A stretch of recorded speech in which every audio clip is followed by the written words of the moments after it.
இது மே மாதத்தில் அவர்களுடைய கல்வி, பொருளாதாரம், உடல் ஆரோக்கியம், தொழில், வேலை வாய்ப்புகள், திருமண வாழ்க்கை, குடும்ப விஷயங்கள் இது எல்லாமே எப்படி இருக்க போகுது அப்படிங்கிற விஷயத்தை தான் பார்க்க போகிறோம். ஸோ அதற்கு முன்பு இந்த மாத துவக்கத்தில் என்ன கிரக நிலைகள் இருக்குது அப்படிங்கிறத வச்சுட்டு இந்த மாதத்தில் இந்த மாதிரி விஷயங்கள் எல்லாம் நடக்கும் அப்படிங்கிறத சொல்லலாம். முதல்ல இந்த மாத துவக்கத்தில் ராசிக்கு 4ஆம் இடத்துல கேது பகவான், ராசிக்கு 8ஆம் இடத்துல சந்திரன், ராசிக்கு 9ஆம் இடத்துல சனி பகவான், ராசிக்கு 10ஆம் இடத்துல செவ்வாய், ராகு, புதன்.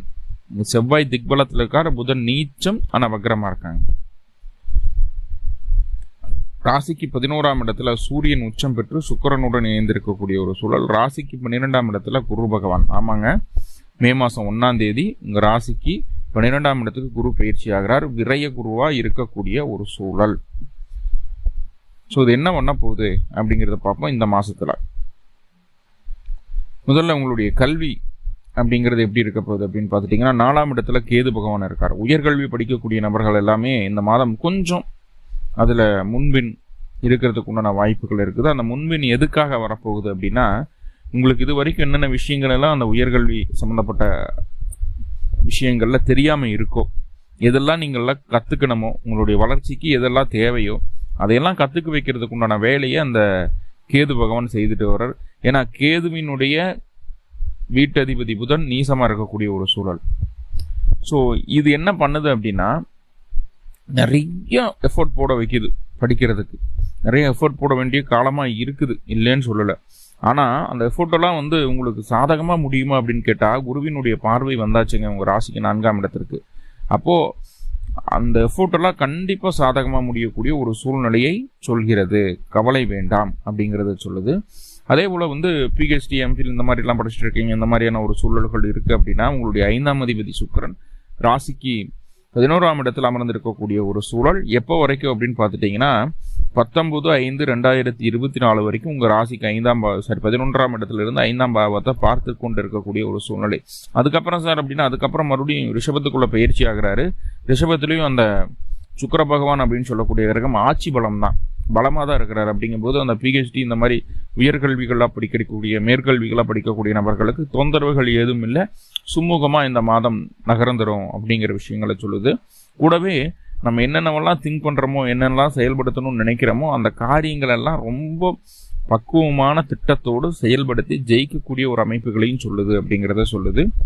இப்போ ஆரம்ப கல்வி குழந்தைகளுக்கு எப்படி இருக்கும் அப்படின்னா, எப்பவுமே மிதுன ராசி, மிதுன லக்னமாக இருந்துச்சு அந்த டைமில் பிறந்துட்டோம் அப்படின்னாவே ஆரம்ப கல்வி அப்படிங்கிறது சின்ன சின்ன ஆக்சிலேஷன் இருந்துகிட்டே தான் இருக்கும். இது இயல்பாகவே மிதுனத்துக்கு இருக்கக்கூடிய ஒரு அமைப்பு.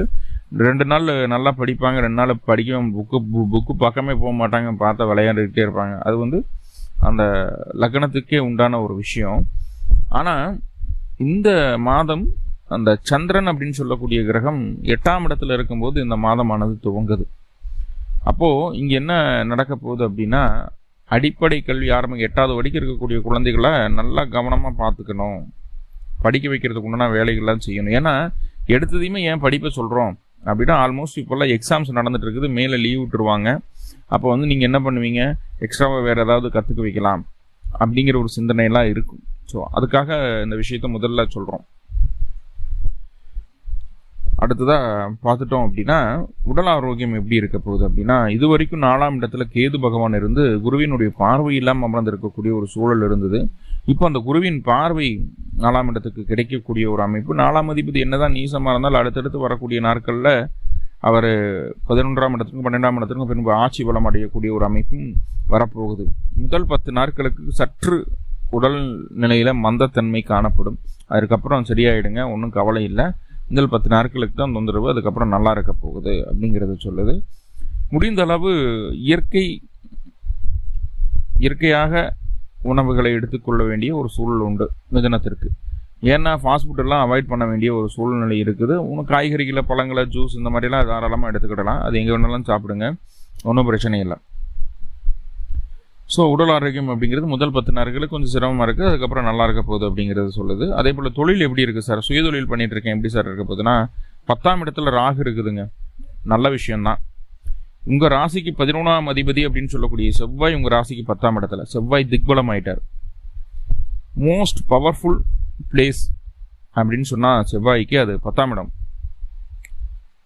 10ஆம் இடத்துல செவ்வாய் இருக்கிற உங்க ராசிக்கு 6 கூடிய ஒரு 10ல் இருக்கார். இப்போ தொழில் உங்களை போல வேற யாரும் செய்ய முடியாது.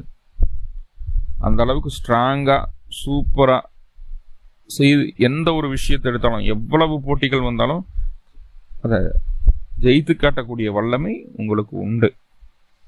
தொழில் சம்பந்தமா நிறைய பயணங்கள் மேற்கொள்ள வேண்டிய சூழல் இருக்கும்.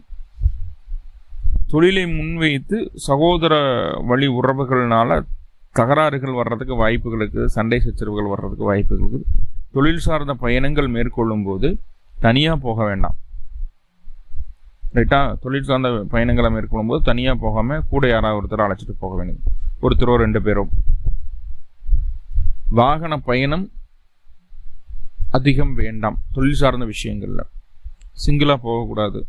அப்படியே போனாலும் பயணிக்க வேண்டிய சூழல் இருக்குது, அப்படியே போனாலும் 2 பேரத்தை கூட்டிகிட்டு போங்க. தொழிலில் உங்களுடைய தனித்திறமை வெளிப்படுத்தக்கூடிய ஒரு அற்புதமான வாய்ப்புகள் கிடைக்கும்.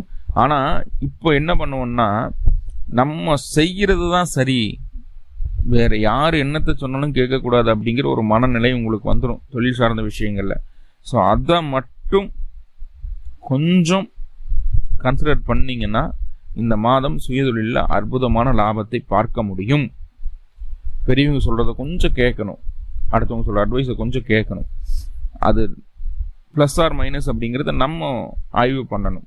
பண்ணி ஒரு விஷயத்தை செய்யும்போது கண்டிப்பாக உங்களுக்கு சக்ஸஸ், நினச்சி பார்க்க முடியாத வெற்றி உங்களுக்கு காத்துட்டு இருக்குது அப்படின்னே சொல்லிடலாம். இதுதான் வேலை. வேலை அப்படின்னு சொல்லும்போது 6ஆம் பாவம், 6ஆம் பாவாதிபதி செவ்வாய் ஆகி அவர் போய் 10ல் திக்பலம் அடைகிறார்.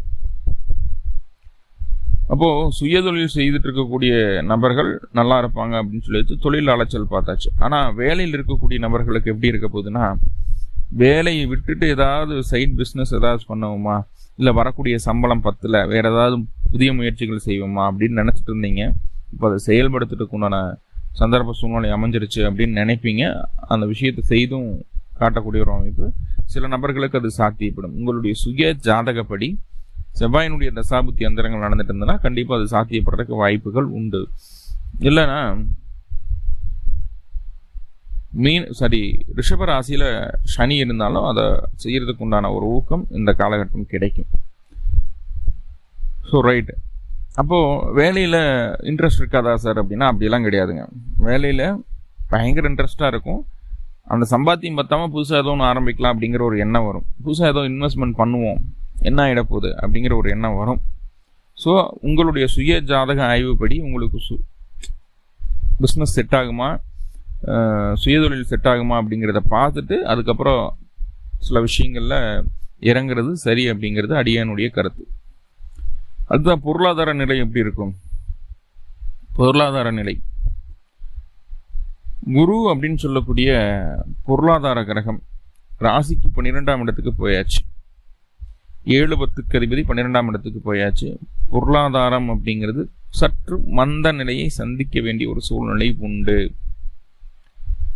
சுப செலவுகள் அதிகரிக்கக்கூடிய ஒரு காலகட்டம். அப்போ சம்பாதிக்கிற காசு சுப செலவுகளுக்கு போயிடும். நல்லபடியான நல்ல விஷயத்துக்காக செலவு செய்யக்கூடிய ஒரு அமைப்புக்குள்ள போயிடும். ஆனால் கெட்ட விஷயத்துக்கு போகாதுங்க, கவலைப்பட வேண்டாம். ஸோ அது ஒரு நல்ல அமைப்பு தான். ஆனால் சேமிக்க முடியாது அப்படிங்கிற ஒரு விஷயத்த இங்கே சொல்லுது. அப்போது இப்போ நம்ம என்ன பண்ணணும், கோல்டு ரேட் எவ்வளோ ஒரு நாள் ஏறிட்டு போகுது, ஒரு சீட்டு போடுவோம், ஃபண்டு போடுவோம், இந்த மாதிரி இல்லை ஒரு கோல்டில் இன்வெஸ்ட்மெண்ட் பண்ணுவோம், ஒரு நிலம் வாங்குவோம். ஸோ இந்த ஒரு ஸ்ட்ராட்டஜிக்குள்ளே போகிறது நல்லது. ஏன்னா கையில் காசு வச்சுருந்தீங்கன்னா அனாவசியமான செலவுகள் வரும், அது தேவையில்லாத செலவுகளாக மாறும். ஏன்னா என்னதான் உங்களுக்கு குரு அப்படின்னு சொல்லக்கூடிய சுபகிரகமாக இருந்தாலும் உங்களுடைய ராசி லக்னத்திற்கு அவர் பாதகாதிபதி. அப்போ பாதகத்தையும் சேர்த்து தான் செய்வார்.